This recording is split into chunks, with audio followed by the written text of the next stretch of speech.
the one and only Nick in Cheltenham. Nick, how you feeling today? I feel like a superstar the way you introduced me there. Hey, come on, you're the one and only. There is no other. There is no other. How Have are you you ever feeling Googled your today? own name? Well, no, you wouldn't, because you've got an amazing one-off name. If I Google my name and I see all these pictures of people with a similar or very similar name, I think, oh, I'm just boring and dull. Yeah, I know you, and you are not boring or dull, right? You've already started off with a buzz, so I can't wait to get into what we're going to talk about, right? What's on your mind right now, Nick? Honestly, what's on your mind?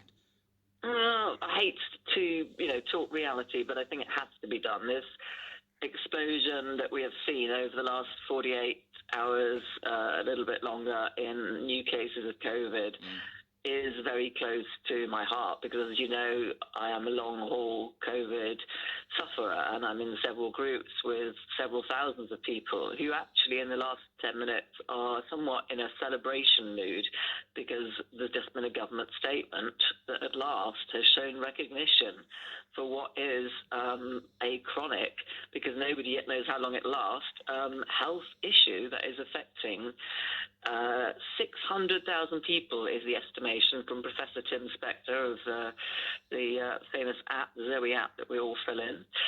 So it's concerning me a lot. I mean, it's concerning me too. As you know, I talk about mental health quite a lot so that we can normalize the generalization that people out there are all going through something, right? No matter who they are or what they're doing, mental health affects every single one of us, sometimes in a strong capacity and sometimes in a very hidden capacity.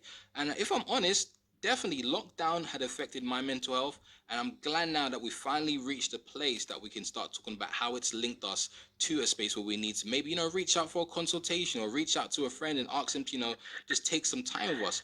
Are you saying though, right, that you feel that the rise in COVID-19 is giving you more cause for concern? Is this something where you feel like, what, we need to just forget about it, it will go over, we can just brush it under the carpet? Or is this something that just, gets you uncomfortable whenever you wake up and feel like, I have to start the day now and I don't know how it's going to be leaving my house or jumping on a train or going into Tesco's or Sainsbury's? I'll tell you the truth, and I hope that your listeners will take it on board and nod as a trigger.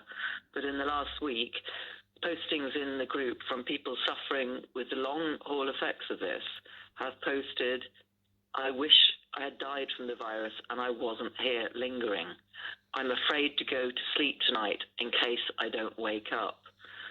This mental health brought on by incredibly complex physical symptoms that are so distressing that not even people's friends, families, and partners stand by them is a very, very serious issue.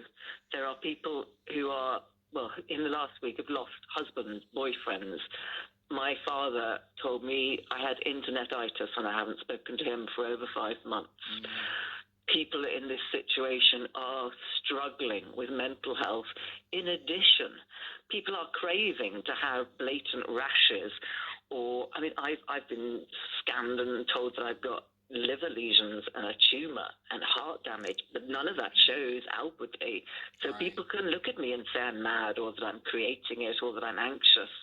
And that is why I am so fearful of people being ignorant, and particularly young people taking this as though it's something that they're going to breeze through, because unfortunately death is not the only thing that is going to affect many thousands, millions of people from the virus. So Nick, I just want, first of all, I'm sending you so many positive vibes right now because these are things which are happening, and sometimes we don't give them the publicity that they need to really change or affect how people are perceiving the reality of it. And people are hurting, they're really going through traumatic and triggering experiences. I'm sending you and everyone in that group some positive vibes. Speaking on that, right?